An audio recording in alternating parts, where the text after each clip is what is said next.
Hey, everybody, and welcome to a very unusual episode of Father Knows Something. We're doing things a little untraditional today. If you notice, our background is not what we normally have because I'm visiting my kids back in the Midwest in the frozen tundra of Minnesota. Matthew, who you know, is with us tonight, and the one guy who's new to the screen sitting next to me is my son, Taylor. We're going to get different takes because Taylor comes from one place and what he experienced growing up within our household and the way he sees things. And you have your way of seeing things as a parent of young kids. And so it's going to be a little different show tonight. So let's give it a shot and see how we do, Matt. All right, here we go.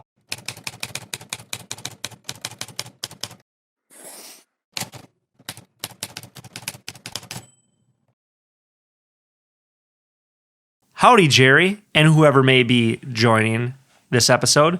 Thank you for your time and advice. Here's my shit show. This shit kicked off early April 2022. I'm the eldest of three, and me, the only sister, and my youngest brother used to be pretty close. I would describe him to folks as my mini-me with more anger issues. Okay, so the fight is long and dumb, but basically we were in the kitchen and he shut our parents' new fridge wrong. So I said, be careful. Because I said that he thought I was being a bitch, and I wasn't, I then decided to be a bitch and give him a few of my thoughts on how he was being an ungrateful person in regards to our parents.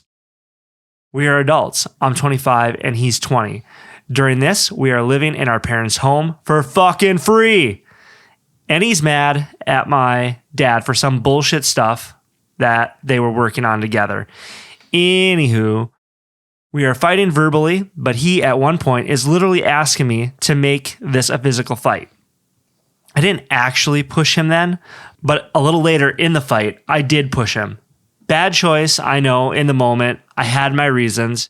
He was in the doorway of our back patio, and after I pushed him outside, he punched me in the face, and I lost my shit. And I started yelling at him even more. We kept fighting verbally, and he said some stuff that I literally can't stop thinking about. The fight kind of fizzled after we said probably the worst thing we could say to each other in a goodbye fashion. And I felt so fucking weird after because naturally an apology would come or some kind of acknowledgement of the event should take place. But nothing. He ignored me more than before, and time was passing quickly. It's literally December, and my mom, she's a therapist, has talked with him on various occasions about this, and she will tell me after about how he's feeling guilty and he's really sad about it and his newest plans to maybe apologize.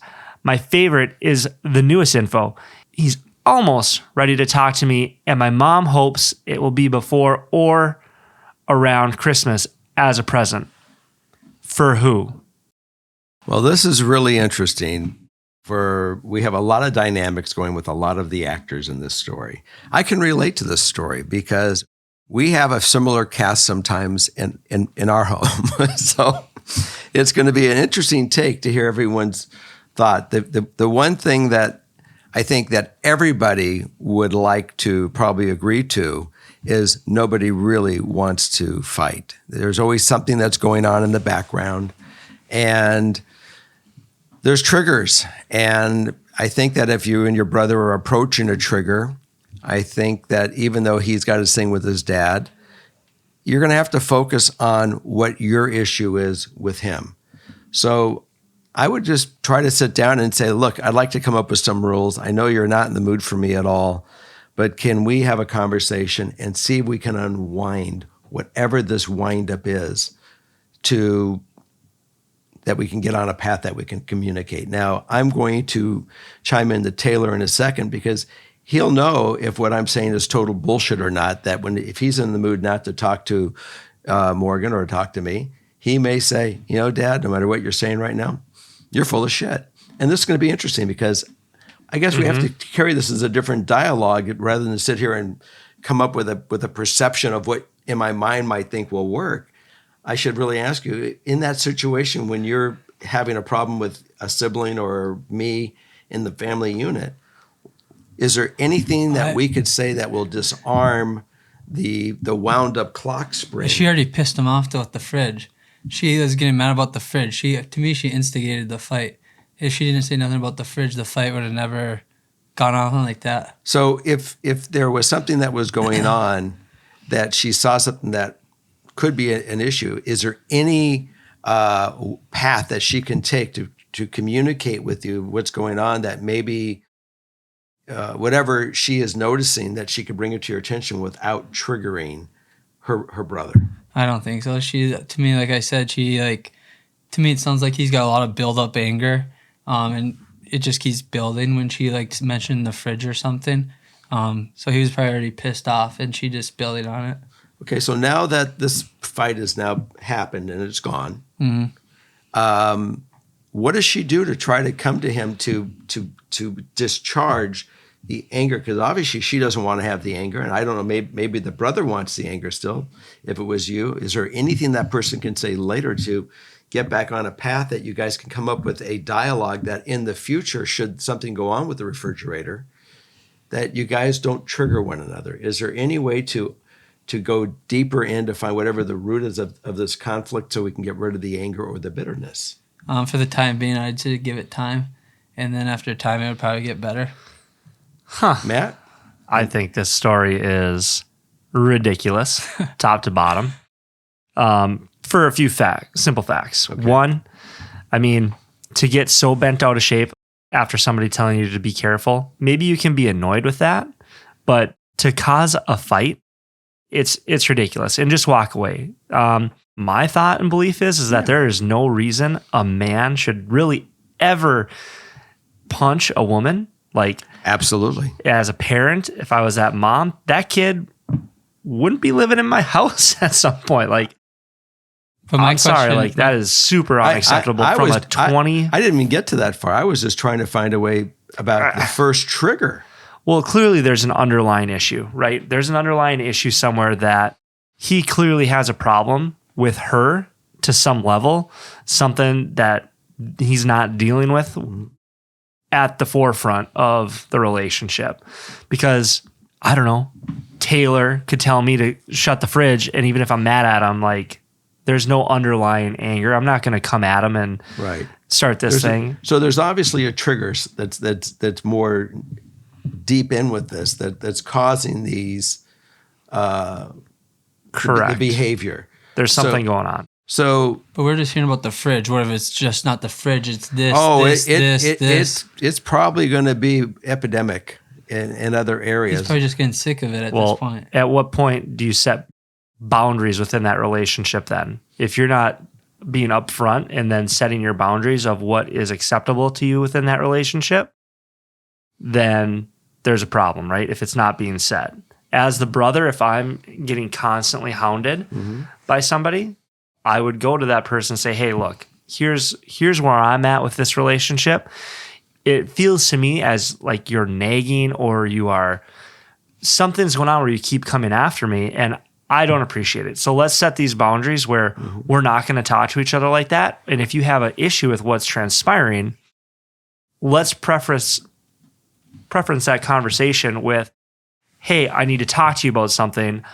I just want to let you know this is how I feel, and then go from there, rather than have it blow up and turn into a fight. You know, I'm 65 and I have 3 siblings, so there were 4 of us. And there was no doubt that between one of my siblings and myself, something happened, some event triggered a behavior change that went on for 30 years. And when it came to that sibling and I, when we would get into the most easy thing to go, would you do this or do that? It would no doubt turn into a World War III between us. Without a doubt.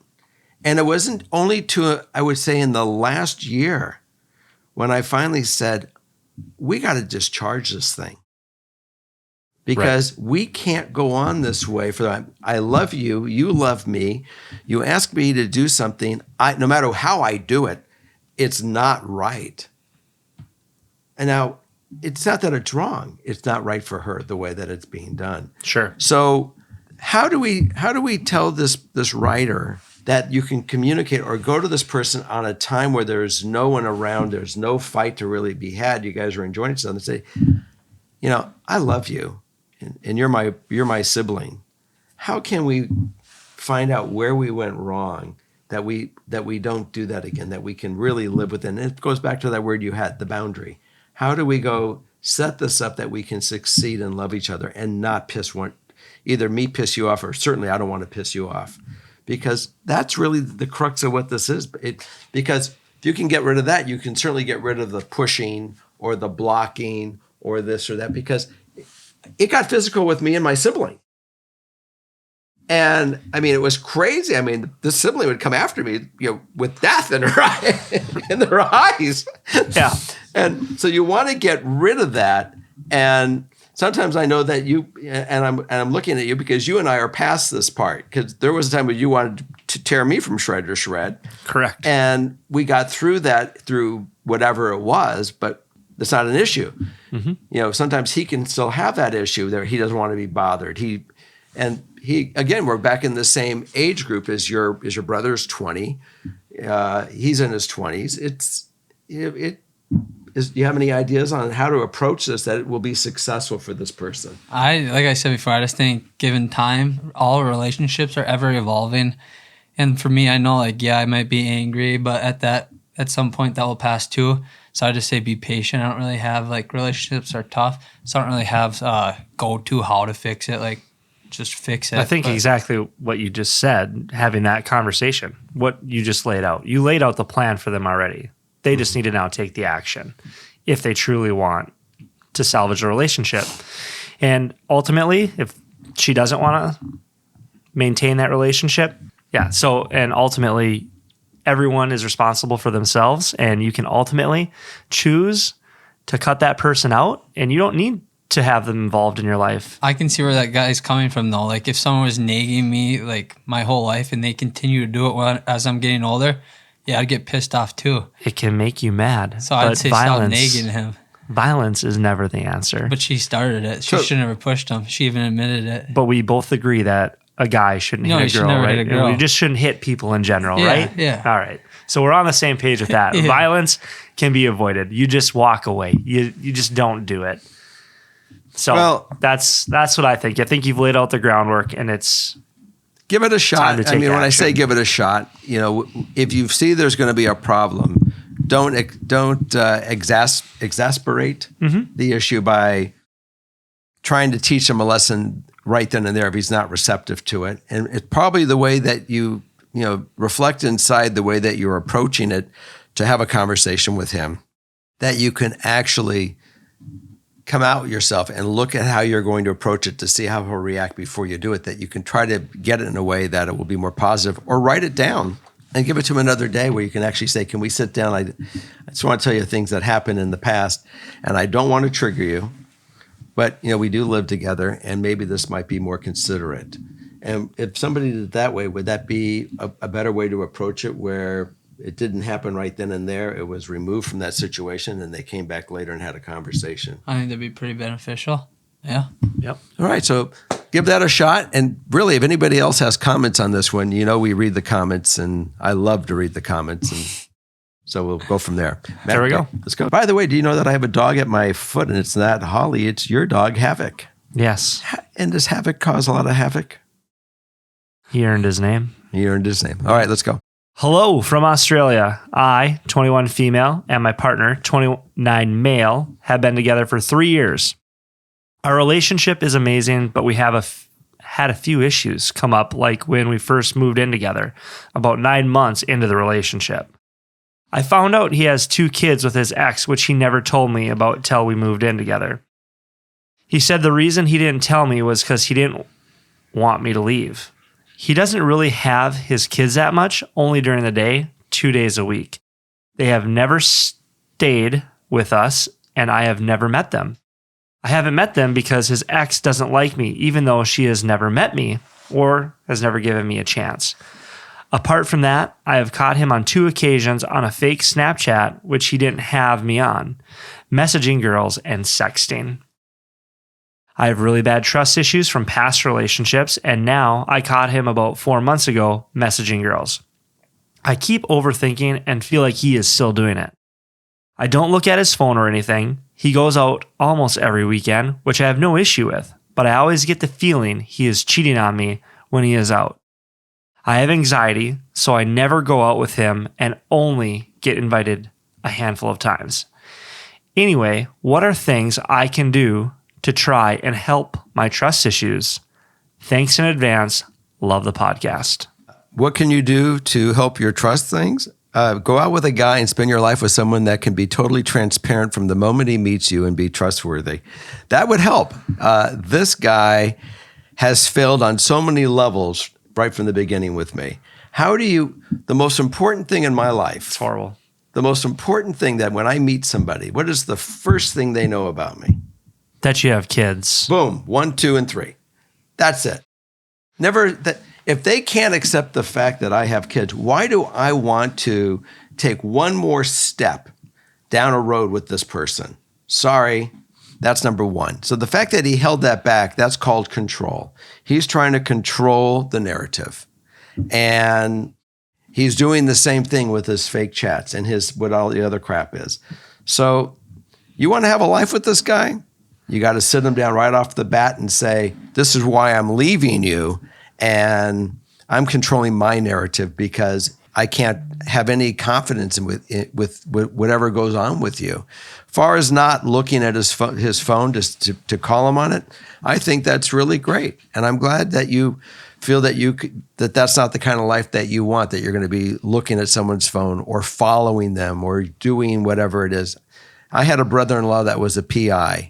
And the brightest thing that he said is these wealthy people were trying to follow their significance. As he looked at him and said, if you think they're doing it, and you have a good feeling in your heart they're doing it, they're doing it. Don't hire me. Don't waste your money. I don't do this, and that's why I don't do it.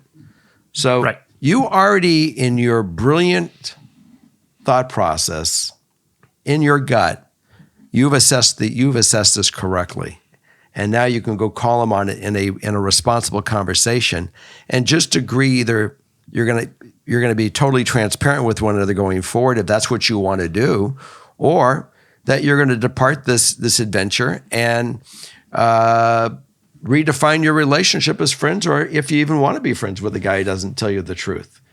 That's not where I'd like to be in life, but I don't make your choices and decisions. Mm-hmm. What's your thoughts on this one? I agree with everything you said, but I live by a line. If it seems suspicious, it's probably suspicious. So I'm going to give you some other info. Yep. You held out on us? Anytime that they argue about him messaging other girls, yep, he always somehow puts the blame on the writer, even though she has never messaged anyone during their relationship. He's just controlling the narrative again. This back to the same thing. It's control.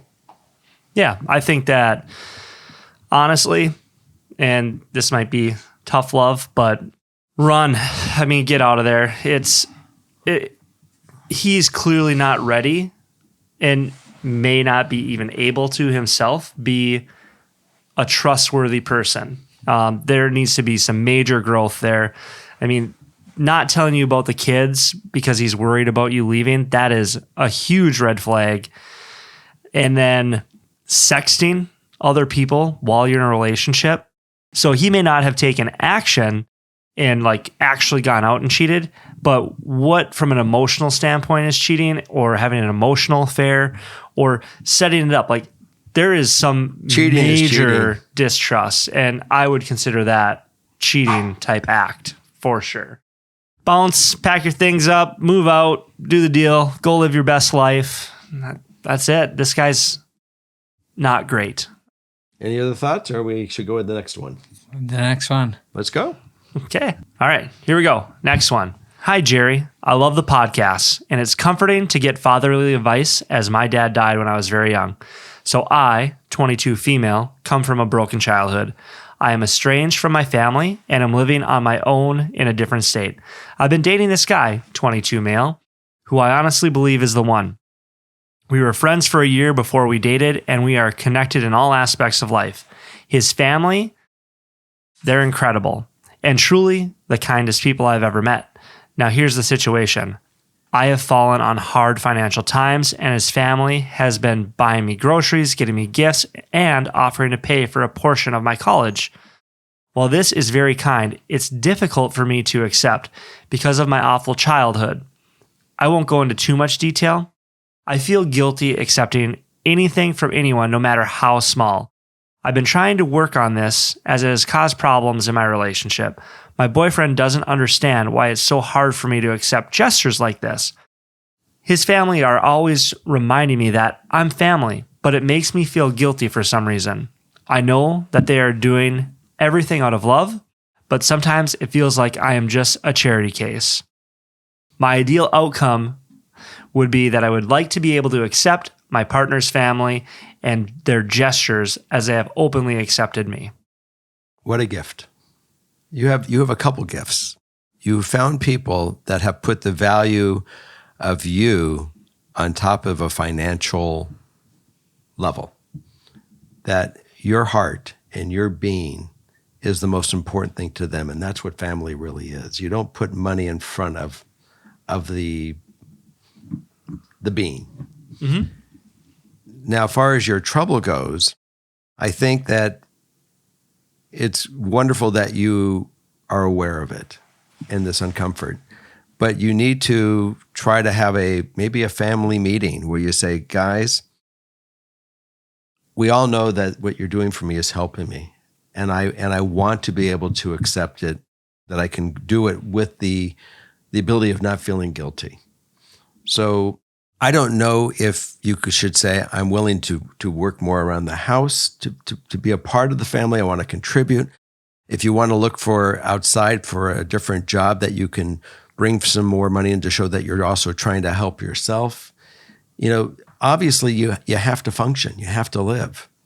And the fact that you have this gift of this family and this man who is absolutely, apparently everything that he's your person, that you should be able to, I would hope that you can find the term that you can accept it and not let the muck from your life, the mud, pull you down with it.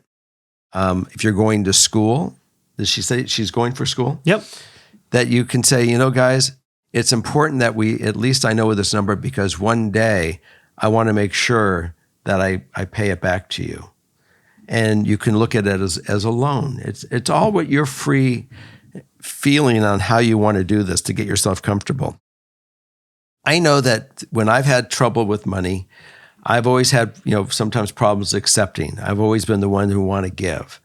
And now I've had time where I've had to accept help. And sometimes that's a gift as well, that you allow that person to help you. It makes them feel good as well, that they know they can help you. And you can always pay it forward or pay it back in a different way. Money is such an issue with people that it's better when you can, not let it bog you down and certainly not destroy this relationship. Yeah, I mean, it seems like what they're offering in this is a lot of big gifts, a lot of sizable things, like helping pay for a portion of college. I know college is expensive, so I'm going to just take a gander and say that this is thousands of dollars to some extent. Mm-hmm. As somebody who was dating somebody very young, I got gifts from my partner's family, right? And did I accept some of them? Yeah. Have I worked it out? To some extent, what you said, alone, right? Hey, I'm willing to accept this, but we have to work something out as far as something I can do for you. I agree with you on that standpoint. But I understand why it could be hard to accept things from people, to maybe feel like, gosh, if I'm taking this, like I don't have anything to offer, which maybe like some self-worth issues, like why do I deserve this? How about, or I got a question. This might put a little punch in the whole thing. What if you offer them the love that they're seeing that their son is getting, and if you see that you really, really love this man that you're with, and you are part of this family and you're not using him, that's really where the issue lies. If you felt for a moment, and I don't hear it in any of your discussion, that he's not your one and you're just there for a while and da-da-la-da-la, then yeah, that would be totally wrong and it would be your turn to walk out the door. But because your love is true and your love is honest, so is theirs. And they're not holding it against you. It's all true love. She didn't say this, but maybe she doesn't or feels uncomfortable accepting this is because she doesn't want that to be held over her head, and then she's going to have to repay those gifts. Like, she couldn't afford it, but she doesn't want to take it because she doesn't want that to be held over her head. Well, then if for the gifts that are not necessary, then you say, those large gifts may not be necessary today. And if you want to, help me with my school, I really take it as help. And I would always want you to know that it's going to be in the back of my head to pay you back as a loan. And at that time, when I pay you back, if where we are, if you feel that you don't want it, and we're married and we have children, you want to put it in our children's college fund, maybe it's a different thing. We don't know what the future is going to bring. So it's a discussion that you guys can really have as mature adults together around a table. I agree. And that way you can carry forward without the worry, and you can say, I got it. Because sometimes you might say, I got to go get some clothes. And they, well, here's the card. Go get clothes. It might be that easy, or they might say, we're going to get you some clothes. They see the need. I've always felt that when I've had friends or family that need some, I don't wait for them to ask me. I try to provide it before they ask, so they don't even have to worry about that dreaded fact of having to ask. People are close to you know that you have the problem. If they're watching the situation, they know there's an issue. Yeah. Yep. I understand. Love is hard to monetize. When you were punching a hole in it, though, that goes back to like finding that self-worth and that value in that relationship, because it's hard to accept money. And you're saying, well, they love you, so it's beyond money. It's beyond money. I understand that, but money is actually physical and tangible. Yeah, it's hard to. And love is untangible. So it's hard to figure out what's the monetization worth there. But do you feel love when someone's giving up? Do you feel love? Yeah, but I don't know what that love is worth. Is it tangible? How do you know it's actually love though, and they're not just doing it because that's their son's girlfriend? It's interesting. So, digest all these thoughts and see what works for you and what's applicable, and keep us updated and let us know how you did deal with it and how you are, because we'd like to know. Here we go. Okay. We'll see where we get. I love your podcasts and would love to hear some advice on my situation. Sorry in advance, it's a bit of a long one. Me, 21 female, and my boyfriend, 21 male, have been dating since junior year of high school. So we were going on 4 years together. I love him so much. He's an amazing guy and treats me right. Would never hurt me or my family, and my family loves him too, including her 2 cats. The issue here is not with him, but his family. The dynamic in his family is not the best. His dad is an alcoholic who mistreats the whole family, mostly verbal emotional abuse and mental abuse. His mom can't leave her husband because of the financial support he provides for them. My boyfriend has learned to deal with it, and he is the oldest sibling to a little sister and brother, so he tries to protect them. His dad shits on them for the smallest and pettiest matters, and it's affected them greatly. My boyfriend doesn't receive any financial support from his dad, so he works and helps pay the bills and has to take on all of the dad responsibilities. I guess my issue here is thinking into our future. I don't want to marry into a family that is weighed down by such a person like his dad. But at the same time, my boyfriend can't isolate him as he is trauma bonded to him. Do I just hold out hope that things will settle as we grow older and get married? Will he ever really be able to get away from his dad's abuse? My other issue is that because his dad doesn't support him, my boyfriend can't fully focus on his studies and career since his youngest sibling is 12, and he wants to continue protecting him until he's old enough. It worries me that he will be behind in his career as we get older and that he will get stuck in this pattern. So ideally, I just want to know if there's any way we can move on from all of that drama and create a life together. I don't want to waste my 20s waiting for him to do something and then end up having to leave because it just never worked out. Who wants to go first? You got any ideas first? You want to let Matt go first? Matt can go first. All right, Matt, go. You're on. To some extent, I can relate to this. I think it's extremely difficult because there's so many dynamics and so many relationships that are involved in this. Family's super important. And I can understand not wanting to marry into a family that you're not comfortable being a part of. And that has got to be a factor in whether you're going to stay with this individual and what you can personally put up with within that relationship. So from the boyfriend standpoint, like that's his dad, regardless of any of the trauma and the bullshit and the pettiness, like that guy is going to be connected to his dad. And he has siblings and he cares for his siblings. And from what it sounds like is he's trying to be the best person that he can be and support those other two siblings. So I understand it's probably extremely hard if you haven't had a lot of trauma in your life, if you don't have the hurdles that some other people have. It's super hard to be empathetic to those, and maybe empathy is the wrong word, but is it sympathetic? It's just hard to like wrap your brain around what's transpiring. If you have to decide if you're willing to wait for him and if he marries you, and what are you willing to put up with from a future husband, right?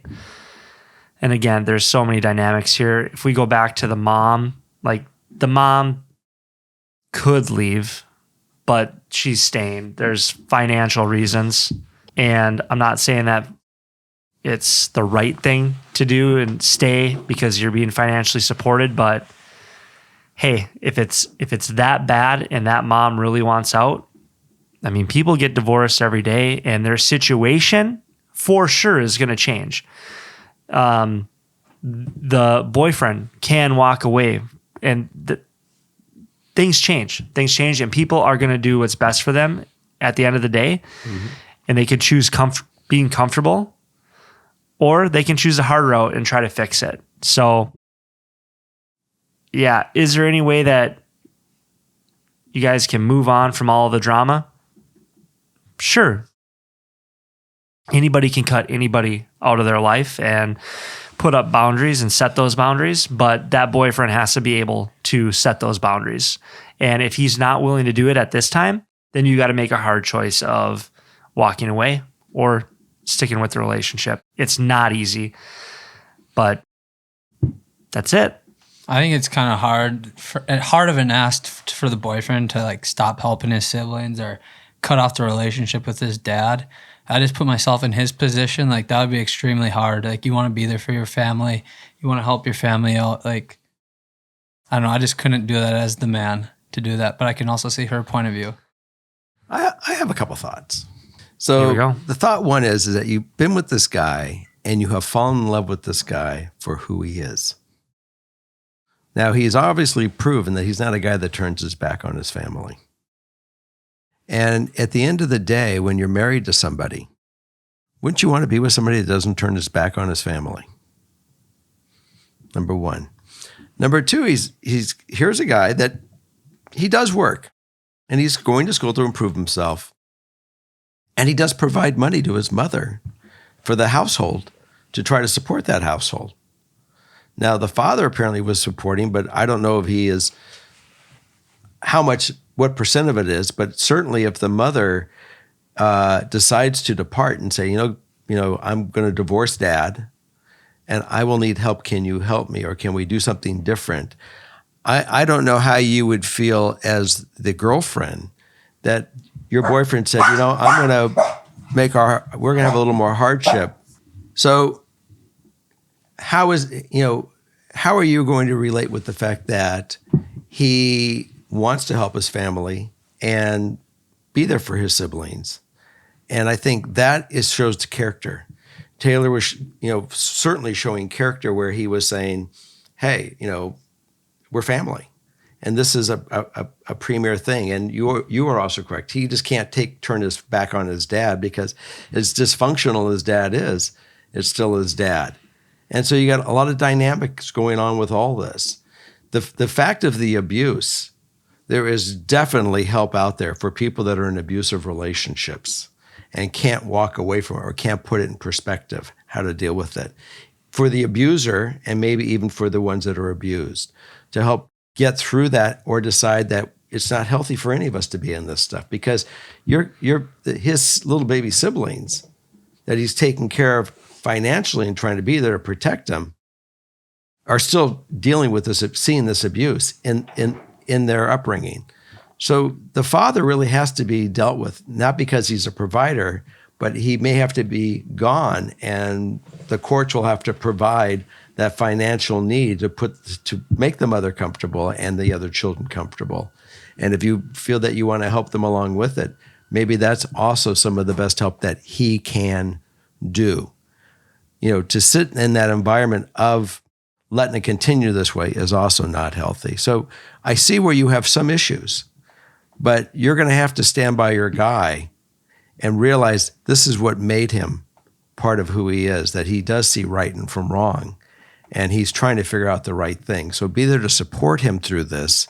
And if you find that you don't have the ability of doing that, then maybe you're not, there's other guys that may not have this baggage. I mean, we all have our baggage. So with that all said, there are options, and you're going to have to decide what options that you're willing to accept and how you want to implement them. Yeah. And I'm going to just throw this out there as well, that therapy, family therapy, therapy for you guys as a couple, and be able to talk about these things with somebody. I mean, with all the trauma, I'm sure that everyone could probably use somebody to talk to on this matter, from the siblings, the mother. I mean, it needs to be addressed. And a lot of times having somebody in a professional capacity have that conversation is great. And I believe that it's, for somebody to leave an abusive relationship, it takes at least 7 attempts typically before somebody's successful. So we don't really know the backstory on what this mother has tried to do. So there's a lot of things in this that I think therapy would definitely be a valuable resource. Absolutely. But he should not also be afraid that if it's going to come to telling his mom, you can leave and I'm here to help you, and the courts are here to probably side with you at whatever you may need to do. There are ways to get out of that situation where you do not have to have the abuse. The abuse, your mother's been doing, his mother's been doing it for whatever years it's been going on, but the kids are watching this, and that's becoming the systemic issue. So there's a couple things that have to be addressed. The preservation of the mom, but also the preservation of the family, and keeping those kids from falling in the footsteps of the abuse. All right. So last bit of info.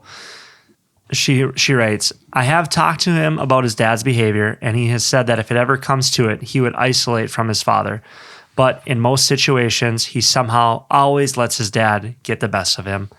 I am a planned out organizer type of person, and he is more of a go with the flow type of guy. I need to know what my future will look like so I feel secure in this relationship. So they have had the conversation. And again, it goes back to, it is hard to break a relationship, even with somebody who may be abusing you.